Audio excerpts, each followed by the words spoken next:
What if the most popular man in Hollywood, a man who made studios rich beyond imagination, a man who had the world eating out of the palm of his hand, simply vanished overnight? Not retired, not fired, not caught in a scandal, just gone, erased, wiped from the conversation like he had never existed at all. No press release, no farewell tour, no explanation of any kind. Just one day his phone stopped ringing, the script stopped showing up, and the entire machinery of Hollywood pretended he had never mattered. What if I told you that this wasn't a coincidence? What if I told you it was deliberate, calculated, and carried out by people who had the power to do exactly that and get away with it completely? What if I told you that the man who once survived a literal near-death experience on a film set, who pushed through injuries that would have put most people in a wheelchair, who built one of the most beloved careers of his generation with nothing but raw talent and relentless work ethic, was quietly destroyed not by his own failures, but by someone else's hunger for power? And what if I told you that the most shocking part of this entire story isn't even what happened to him? It's that the man responsible for it actually wrote about what he did in his own memoir, published it under his own name, apparently convinced that the world would simply never notice or never care. His name is Brendan Fraser, and for nearly 20 years, Hollywood did everything it could to make sure you forgot about him. This is the story they never wanted told. To understand what was taken from Brendan Fraser, you first have to understand what he had built. And I mean really understand it, not just the box office numbers, not just the critical reviews, but the human reality of how hard it is to build what he built and how completely it was destroyed. Fraser arrived in Hollywood in the early 90s with something that sounds simple, but is actually extraordinarily rare in that industry. He was genuine, not performing genuineness, not strategically cultivating an approachable image for marketing purposes, actually authentically, disarmingly real. In a town populated almost entirely by people running carefully polished versions of themselves, Fraser walked in and just was himself. Warm, physical, funny without trying to be, committed to the work in a way that made even absurd material feel worth your time. His early films told two completely different stories, and he told both of them equally well. He played a defrosted caveman stumbling through modern suburban life, and he played a prep school student navigating identity and anti-Semitism alongside a young Matt Damon and Ben Affleck. Two wildly different registers, two wildly different audiences, and Fraser inhabited both with complete ease. That kind of range is not something you manufacture. It either exists in a person or it doesn't. In Brendan Fraser, it existed naturally. Then he made George of the Jungle. And honestly, the fact that he agreed to make that film tells you everything about who he was as a performer. On paper, it was career suicide. A Disney parody of Tarzan, broadly physical, deliberately silly, the kind of project that serious actors passed on immediately. Fraser didn't just accept it. He committed to it completely. He found the heart of the character. He made you root for someone who spent most of the movie running into trees. The film made 3 times its production budget. Studios didn't just take notice. They started circling. Because here was something genuinely valuable in a business built on unreliable commodities. A star who could do anything, who audiences trusted regardless of the material, who showed up and did the work without complaint. But none of that, not the range, not the charm, not the box office success, nothing prepared anyone for what he delivered in The Mummy. Released in May of 1999, The Mummy was the kind of film that required a very specific kind of performer at its center. It was large-scale and globe-trotting and relentlessly physical. It needed someone who could anchor enormous action sequences without losing the comedy, carry the dramatic weight without abandoning the fun, and make you genuinely care about a character who spent most of the film running from ancient supernatural monsters in the Egyptian desert. Fraser didn't just meet those requirements. He exceeded them in a way that made the whole thing look effortless, which is the greatest possible lie a truly skilled performer can tell. Because what was actually happening behind the scenes was something almost nobody knew about at the time. Filming took place partly in the Sahara Desert. Real isolation, temperatures that don't negotiate, sandstorms severe enough to shut down production for days at a stretch. The physical demands of the shoot were extraordinary, and Fraser pushed through all of them without a word of complaint, because that's who he was. But the moment that most completely defines what kind of performer Brendan Fraser was, and what the film industry was willing to do to get what it wanted, happened during the filming of an execution scene early in the film.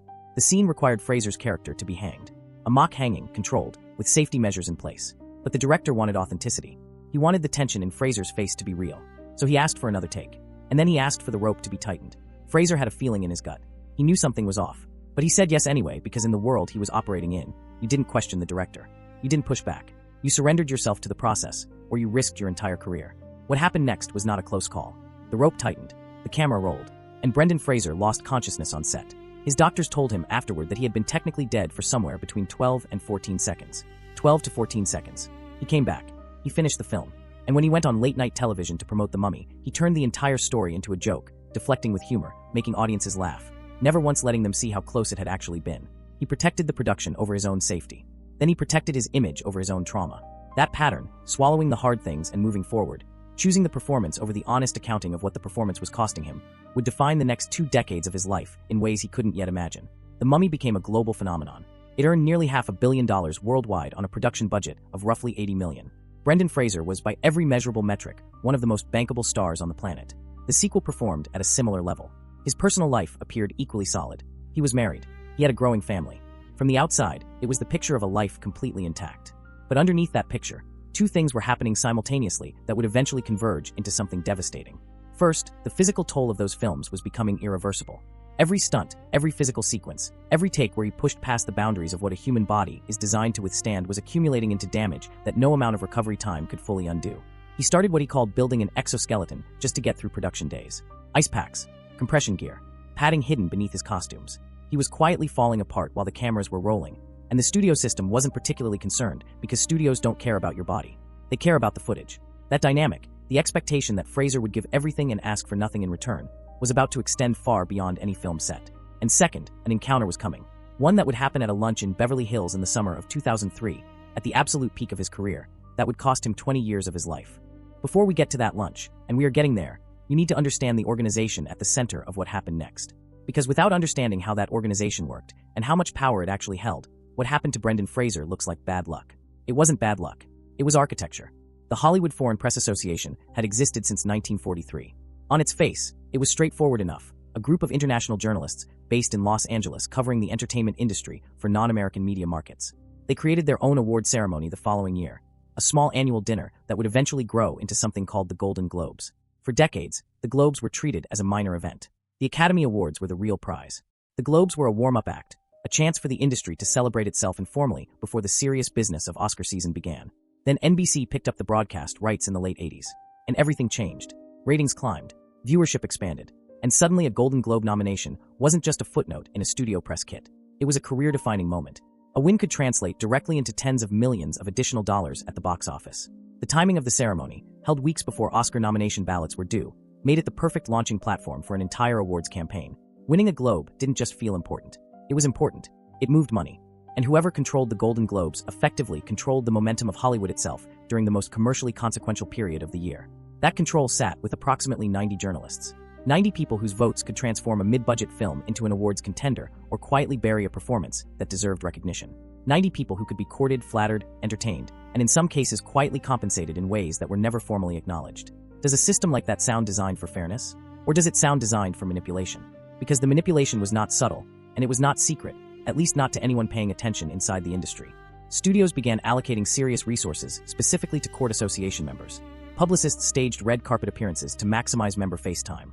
Consultants charged studios up to $45,000 simply for strategic advice on how to work the room at industry events. Bonuses of $20,000 were paid for nominations. $30,000 more if a film actually won. Actors were deployed to private events, sitting down with journalists who were not powerful people in the traditional Hollywood sense, making them feel interesting and valued and important. Because when a global movie star makes you feel like the most fascinating person in the room, your vote tends to reflect that feeling. This was the machine. Methodical, largely invisible, almost entirely without accountability. And at its center, for much of its most powerful era, was a man named Philip Burke. Burke had been a member of the association for 33 years. He served as president for 8 separate terms. He was the kind of man who understood instinctively that in Hollywood, invisibility is its own form of power. The less famous you are, the harder you are to attack. Burke didn't need to be recognizable. He needed to be feared. And the story of what happened to a journalist named Nick Douglas demonstrated exactly why people feared him. Douglas was a member of the association, a writer for a small entertainment publication. In 2004, he was suspended from the organization for 2 violations that in any normal professional environment would barely register as incidents. He had sold a photograph of himself with an actor to a tabloid for $50. Members weren't permitted to profit from the professional access the association provided. He was also accused of taking some unopened beers from a studio reception, $50 and a few drinks. For that, Nick Douglas was cut off from every press junket, every celebrity interview, every professional opportunity that flowed through the association's extensive network. In a single administrative decision, his livelihood was eliminated. A few days before the Golden Globe nominations were announced the following year, Nick Douglas was found dead. His editor-in-chief was direct when asked for comment. He stated clearly that the association had taken away a man's livelihood and that this had led directly to what followed. When Philip Burke was asked whether there was any connection between the suspension and Douglas's death, his response was cold and precise. He acknowledged that the association had suspended people before for actions deemed harmful to the organization. He said he didn't believe the suspension and the death were causally related. Not a single word of regret. Not one moment of reflection. Just an institution protecting its image. And that, precisely that, is the world Brendan Fraser was navigating when he attended a luncheon at the Beverly Hills Hotel in the summer of 2003. A world where the wrong enemy could end your career with a phone call. Where the rules existed to shield those in power, not those beneath them. Where silence was the only safe response to almost anything. It was a routine industry gathering, the kind of event that stars at Fraser's level were expected to attend, move through professionally, and depart without incident. Burke was there. As Fraser was leaving, he crossed paths with Burke and extended his hand for what he expected to be a standard goodbye. What followed was not a handshake. According to Fraser, Burke reached around him and touched his body in a way that was unmistakably deliberate, unmistakably violating. Fraser described the moment in precise detail years later. The physical sensation, the immediate confusion, the instinct to pull away from something his body registered as deeply wrong before his mind had fully processed what was happening. He said he felt like a child in that moment. He said there was a ball in his throat. He thought he might cry. He described feeling as though someone had thrown invisible paint on him, something placed on his body that he couldn't remove regardless of how hard he tried. He left the event alone. He didn't go to the police. He didn't call his publicist. He drove away from the Beverly Hills hotel carrying something heavy and formless, trying to organize an experience that resisted organization. That night he told his wife. And then for a very long time, he told almost no one else. Think about what that means for a moment. A man at the peak of his physical and professional power, globally recognized, financially secure, operating inside an industry that publicly celebrated him. And he still felt he had no safe space to bring what had just happened to him. No channel that felt genuinely safe. No avenue that felt protected. What does that tell you about the system he was living inside? Fraser's representatives eventually reached out to the association on his behalf. The ask was minimal. Not a lawsuit. Not a public statement. Just an acknowledgement. Just someone saying clearly that what happened was wrong. What they received in return was a masterclass in institutional self-protection. Burke's written response admitted nothing. The language was engineered with the specific purpose of appearing to say something while actually saying nothing at all. If anything I did caused offense, I apologize for that. Not I was wrong. Not I am sorry for what I did. A conditional construction designed to make the offense hypothetical, to make the harm theoretical, to protect the person delivering the apology from having to actually own what the apology was for. The association separately contacted Fraser's team with a promise. He would never be required to be in the same room as Philip Burke again. Burke later denied that any such promise had ever been made. The organization refused to comment publicly. And then the silence began. Not dramatically. Not all at once. These things never work that way. The phone calls slowed. The callbacks thinned. The leading roles that should have been the natural continuation of everything Fraser had built simply didn't materialize. He kept working because stopping felt like surrender and because he had a family to provide for. A supporting role in a film that would go on to win the Academy Award for Best Picture. Television appearances. A third installment of the Mummy franchise that performed significantly below its predecessors. But the trajectory had reversed. And for years, Fraser couldn't fully understand why. That is one of the most devastating things about being blacklisted. Nobody tells you. There is no official notification. No industry memo. No meeting where someone looks you in the eyes and explains what's happening. The machine just quietly builds walls around you, and you stand on the other side of those walls trying to figure out what you did wrong. Fraser later described this period as trying to move through fog. He was still showing up, still working, still trying to be the professional he had always been. But something essential had been removed from him, not only professionally but internally. The assault had destabilized something deep and structural in his psychology. He found himself becoming more withdrawn, more isolated, less able to access the version of himself that had walked onto film sets with complete natural confidence. He talked about battling depression. He spoke about memory problems, long stretches of time that became hazy and indistinct as his mind tried to process and contain something it couldn't fully categorize. Trauma stored in the body has its own timetable and its own logic. Meanwhile, his physical condition continued to deteriorate from the accumulated damage of years of unchecked punishment on set. Multiple spinal surgeries, a partial knee replacement, vocal cord repair. He spent the better part of 7 years moving between hospitals and recovery rooms. Spending money he was increasingly struggling to earn on procedures to address damage that the industry had helped create and then completely walked away from. The man who had survived a near hanging in the Sahara Desert, who had built what he called an exoskeleton just to keep filming, who had swallowed every difficult thing without complaint and kept moving forward, was being quietly taken apart, piece by piece, in private. And Hollywood had already moved on. It had decided the story of Brendan Fraser was over and filed it accordingly. By the early years of the following decade, Fraser had become something the entertainment press loved to flatten into a punchline. A photograph circulated online that Fraser himself would later describe as having been taken at one of his lowest points. Sloped shoulders, eyes that looked like they were carrying something invisible and unbearable. The internet labeled it Sad Brendan Fraser. It became a meme. It was shared millions of times. People found it funny because celebrity culture at its worst transforms humans suffering into content without ever stopping to ask what caused it. Nobody was asking why he looked that way. Nobody was following that thread to its actual source. Because following that thread would have required a level of genuine curiosity and basic empathy that the meme cycle is structurally designed to prevent. He wasn't a person in those moments of mass sharing.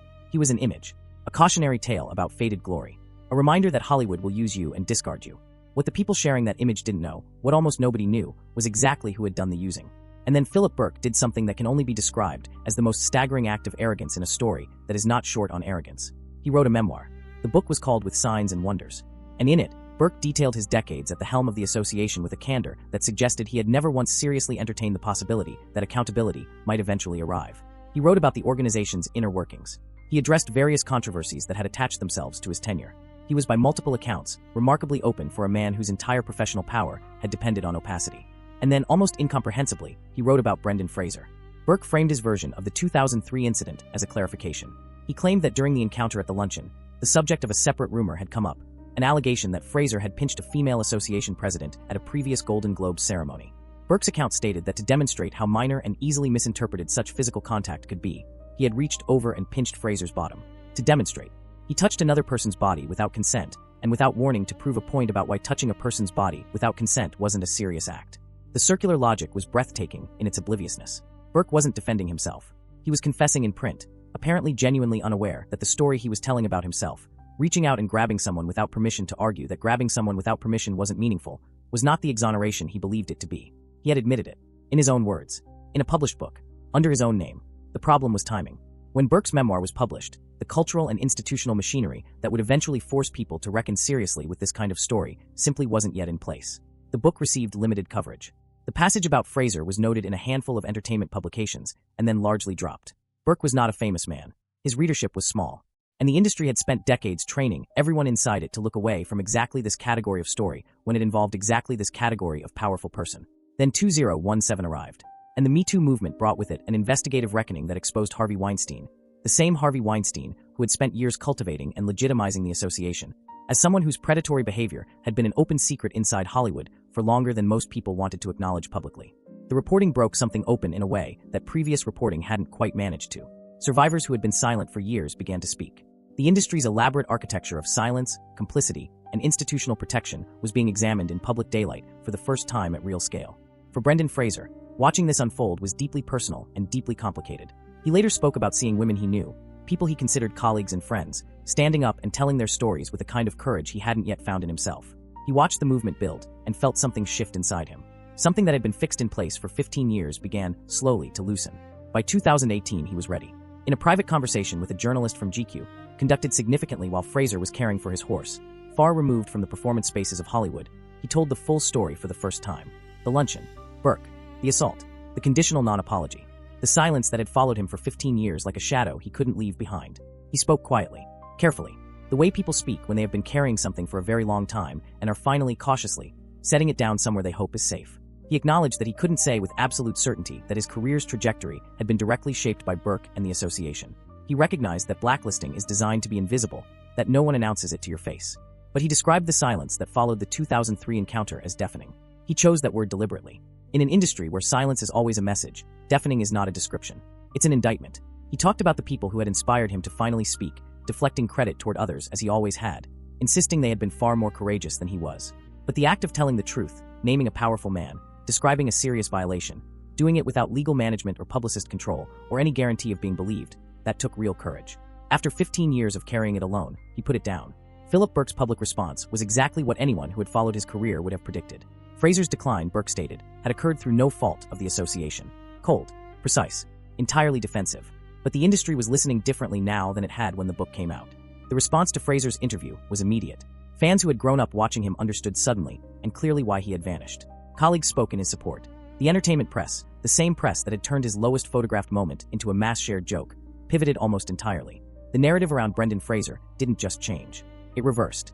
And carefully, at his own pace, the work started coming back. He began with voice acting, lending his voice to a character in Doom Patrol who had been through catastrophic physical trauma and was learning, painfully and imperfectly, how to exist inside a body that no longer felt entirely his own. It was a small role, but it was a beginning. And then came the role that would become the axis point of the entire second half of his career. Darren Aronofsky's film The Whale, adapted from a celebrated stage play, told the story of a man named Charlie, 600 pounds, an English teacher living in complete self-imposed isolation, estranged from his daughter, spending what he understood to be his final days, trying in whatever way he could to make amends for the failures he felt most deeply. Charlie refused to show his face on camera during his online classes. He was ashamed of what he had become. He existed behind closed doors, hidden from a world he no longer believed he had any right to participate in. When Fraser read the script, something in the material connected to him at a level that went beyond craft or professional calculation. He had spent nearly 2 decades behind his own closed doors. He understood in his body what it felt like to be ashamed of the distance between who you were and who you used to be. He He knew what it meant to carry weight, physical weight, emotional weight, invisible weight, that the outside world couldn't see and wouldn't have recognized if it could. He knew what it cost to finally make the decision to stop hiding. He understood Charlie from the inside, and he played him from there. The performance Fraser delivered in The Whale was unlike anything in his previous work. No action sequences, no charm deployed as a shield, no physicality as entertainment. Just a man completely exposed, reaching toward connection in whatever time he had left, and doing it with an honesty that was almost uncomfortable to witness. When the film premiered at the Venice Film Festival in September of 2022, the audience gave Brendan Fraser a standing ovation that lasted 6 minutes. He wept, not the controlled, photogenic tears of a prepared acceptance speech. Real tears. The kind that come when something that has been held under enormous pressure for an enormous amount of time is finally, irrevocably released. There is no performance in a moment like that. It's just a person. And then on March 12th of 2023, Brendan Fraser stood on the stage of the Dolby Theatre in Hollywood and accepted the Academy Award for Best Actor. In his acceptance speech, he talked about his 30 years in the industry. He talked about how things hadn't come easily. He spoke about a time when the facility he had, the ease of it, the instinct of it, the simple joy of stepping in front of a camera and doing the work, had stopped. He described being in recovery. He described being held up by the people who loved him. His sons were in the audience that night. Meanwhile, the machine that had silenced him was coming apart. Philip Burke was expelled from the association in 2021 following publicly reported racially insensitive comments that finally created enough external pressure for the organization's board to act. The Hollywood Foreign Press Association itself was dissolved in 2023. The Golden Globes were transferred to new ownership. An organization that had operated as something like a shadow government inside Hollywood for multiple decades simply ceased to exist in the form that had made it dangerous. There was no dramatic trial, no public reckoning proportional to the scale of the damage that had been done, just a quiet institutional collapse, which is perhaps the most Hollywood possible ending for a Hollywood villain. But Brendan Fraser's ending was something different entirely. He didn't return because the industry felt guilty. He didn't win because Hollywood decided to extend generosity towards someone it had wronged. He came back because he found a role that demanded every scar he had accumulated across 20 years of silence and pain and survival. And he gave it everything he had left. That's not a comeback story in any conventional sense. That's something rarer and considerably harder. That is survival transformed into art. Brendan Fraser spent 20 years being silenced by a system designed to protect the powerful at the expense of everyone else. And in the end, he outlasted every single one of them. The question now, the one that matters most, is whether the system that produced Philip Burke and the Hollywood Foreign Press Association has actually changed, or whether the same machinery is still running, just under a different name, with different people holding the same levers. I want to know what you think. Leave it in the comments. I read all of them. And if this is the kind of story that brought you here, the ones that go deeper than the headlines, the ones that actually deserve to be told completely, then make sure you are subscribed. More stories like this one are coming. I'll see you in the next one.